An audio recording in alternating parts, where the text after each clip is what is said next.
Nosso querido irmão Daniel Moreira escreveu: Irmão Jair, você delira em seus argumentos.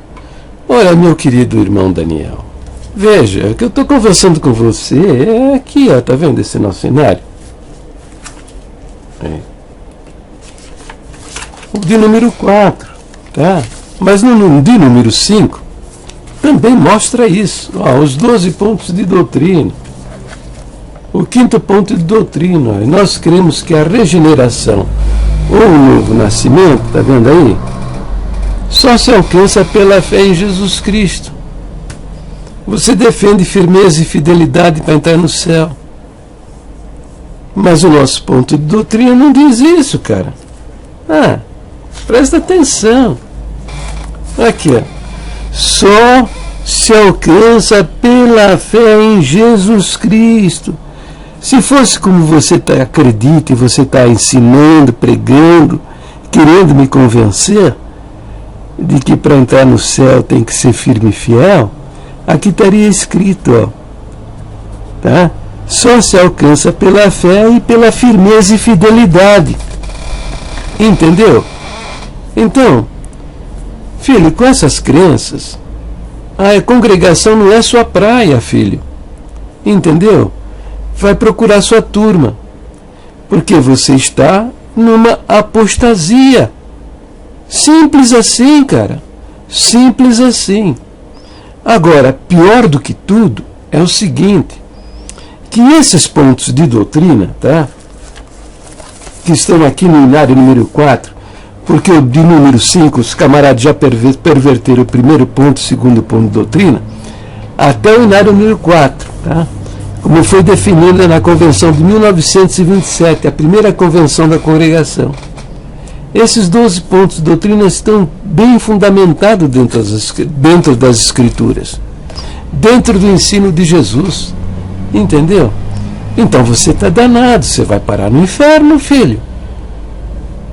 Se liga, presta atenção. E aí você segue dizendo, né? Eu sei que todos pecamos e carecemos sempre da misericórdia de Deus, mas isso não é motivo para vivermos em pecado. Meu amigo, mas quem está defendendo o pecado aqui, meu filho? Quem está defendendo o pecado? Eu tenho já quase 900 vídeos. Escrevi já milhares de páginas. Em lugar algum eu defendo o pecado, que a gente pode viver uma vida louca, fazendo o que quer. Entendeu?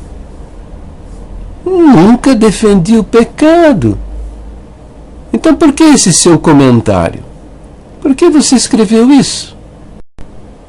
O pecado, a prática do pecado, não é uma opção para aquele que nasceu de novo, que é um filho nascido de Deus, que é salvo por toda a eternidade.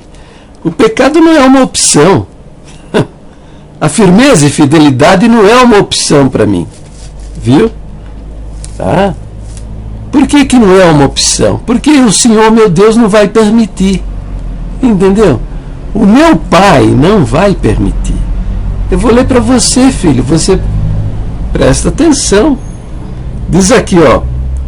Hebreus capítulo 12. Diz assim. Do verso 5 em diante, ó. E já vos esqueceste da exortação que argumenta convosco como a filhos.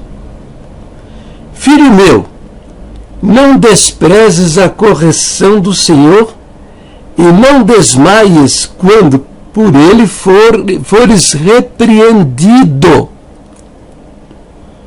Porque o Senhor corrige o que ama e açoita a qualquer que recebe por filho. Se suportais a correção, Deus vos trata como filhos. Porque que filho há a quem o pai não corrija? Mas se estáis sem disciplina, da qual todos são feitos participantes, sois então bastardos e não filhos. Além do que, tivemos nossos pais segundo a carne, para nos corrigirem, e nós os reverenciávamos. Não nos sujeitaremos muito mais ao Pai dos Espíritos para vivermos? Porque aqueles, na verdade, por um pouco de tempo, nos corrigiam como bem lhes parecia, mas este, para nosso proveito, para sermos participantes da sua santidade. E, na verdade, toda correção ao presente não parece ser de gozo, senão de tristeza, mas depois produz um fruto pacífico de justiça nos exercitados por ela. Aqui, ó. Tá vendo? Aqui, ó, que eu li para você, tá vendo? Então, eu, que sou espertinho, tá? Eu não brinco com Deus, não brinco com meu pai, não, viu? Tá? E quando eu estou querendo abraçar o pecado, quando eu estou querendo tomar o rumo dele, ele me avisa, me adverte e eu me arrependo. Porque se eu teimar e insistir em pecar, em sair da vontade de Deus, ele vai me disciplinar. E essa disciplina vai até mandar para o cemitério. Mas ele não vai mandar minha alma para o inferno. Seu louco, malucão. Eu que sou homem carnal, miserável pecador, não tenho coragem de matar os meus filhos. Você acha que Deus vai matar seus filhos? Hein? Você tem uma ideia pervertida de Deus, tá? O seu Deus é um Deus perverso, cruel, viu? E ele não tem nada para me ensinar. Esse Deus seu aí não tem nada para me ensinar. Ele tem que aprender comigo. Porque nem os filhos dos meus inimigos eu tenho o desejo de matar, ou penso em matar, ou estou mentalmente preparado para matar. Entendeu? Então veja a sua situação, como é deplorável, deplorável e claudicante. Acredita num Deus cruel que mata os seus filhos se eles não forem firmes e fiéis.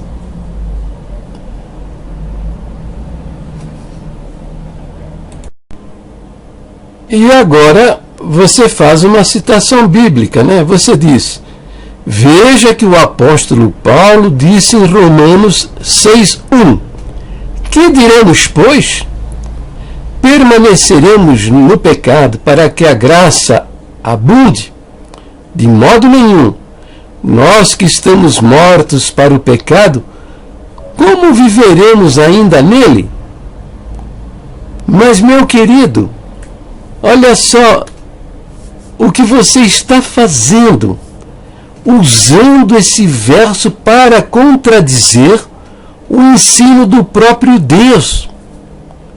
Jesus Cristo disse o seguinte: as minhas ovelhas ouvem a minha voz. Eu as conheço, elas me seguem. E eu lhes dou a vida eterna. Nunca perecerão.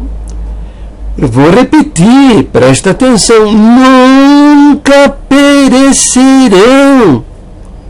Novamente. Nunca perecerão. E da minha mão, ninguém pode arrebatar.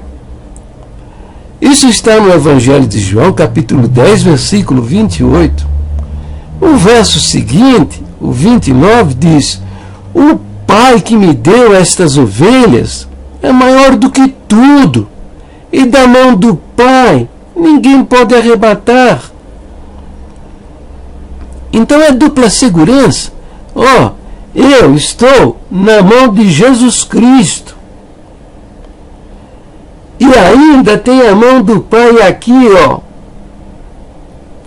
Ninguém e nada pode arrebatar. Ninguém e nada pode tirar o meu direito à vida eterna. Mas você, com esse seu deusinho michuruca, fica falando, não, pode sim, ou pode. O diabo tira da mão de Jesus. O diabo tira da mão de Deus Pai, tira. O pecado tira. Entendeu?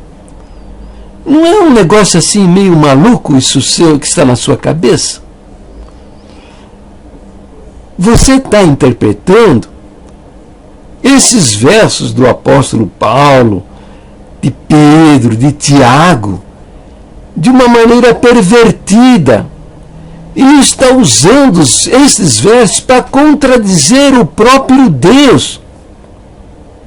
Eu já tenho explicado várias vezes, em várias oportunidades, que você e toda a irmandade da congregação usa os versos de Tiago para contradizer os apóstolos e contradizer o próprio Senhor Jesus. Mas a irmandade usa também os versos dos apóstolos para contradizer a palavra de Jesus. Sendo que o apóstolo Paulo mesmo diz, presta atenção, ó, 1 Coríntios capítulo 3, vou ler aqui para você. 1 Coríntios 3, ó, diz assim, ó.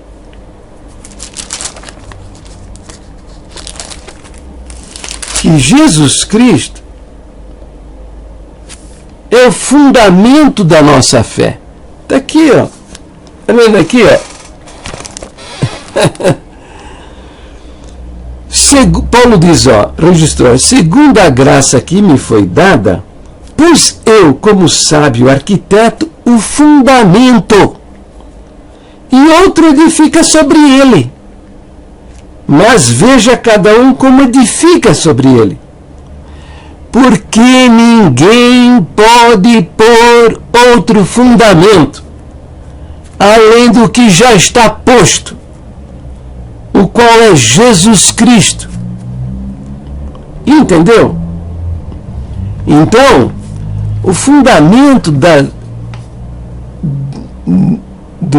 Bíblia toda é o ensino de Jesus. Os apóstolos, eles desenvolveram as doutrinas sobre esse fundamento que é Jesus.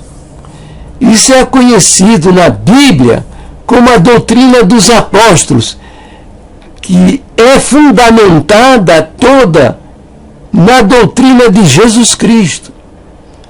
Então você usa esse verso de maneira contraditória para contradizer o que o Senhor Jesus disse. E isso mata a alma e leva para o inferno.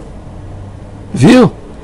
Porque isso aí, entenda, são conselhos dos apóstolos, estes e outras centenas de conselhos. São conselhos para que vivamos uma vida agradável a Deus. Não tem nada a ver com nossa salvação. A salvação está dada, é um presente. E eu me lembro que quando eu era moleque, menino, quando eu brincava com os meus amiguinhos, eu repartia meus brinquedos com eles, sabe? E até eu dava de presente, ó, pega pra você, tá, é seu, tá, eu dava. Mas dali um dia, 2 dias, eu brigava com ele, eu ia lá na porta da casa dele e bater palma, eu quero o meu brinquedo de volta. Ia lá pegar o meu brinquedo de volta. Você, com esses pensamentos, está fazendo o próprio Deus de um moleque, um menino, que dá as coisas a alguém e depois vai lá tirar, reclamar e tirar. Você acha que crê numa salvação condicional, sabe? Uma salvação condicional. Mas isto não é das nossas crenças e nem é da palavra de Deus, do ensino de Jesus e dos seus apóstolos. Não existe salvação condicional. Ou você tem ou você não tem. Ou você está salvo ou você está condenado. Não tem meio termo, tá? E salvação você não perde. Salvação é eterna. Viu? Mas que absurdo seu pegar um verso do apóstolo Paulo para contradizer a palavra do Senhor. Quem é Paulo para você usar o argumento de Paulo para contradizer o ensino de Jesus? Que absurdo, que loucura. Mas sabe por que você acredita assim? Porque esses vigaristas do ministério te ensinaram dessa maneira. Salvação, a nossa salvação já estava decidida antes da fundação do mundo, na eternidade. Efésios, os 4 primeiros versos do livro de Efésios. Leia lá. Como também nos elegeu nele antes da fundação do mundo, para que fôssemos santos e irrepreensíveis diante dele em amor, e nos predestinou para filhos. Entendeu? Romanos capítulo 8 também fala isso, que ele nos predestinou para a vida eterna antes da fundação do mundo. E fica sabendo, cara, eu sou crente em Jesus Cristo e vou entrar na glória dele, não é por escolha minha, não fui eu que escolhi, ele que me escolheu, e não há nada que eu possa fazer para mudar isso, entendeu? Nem que eu queira, não tenho como mudar isso. Entendeu, meu filho? Vai se converter, rapaz, vai se converter. Você ainda não é crente da Congregação Cristã no Brasil, viu?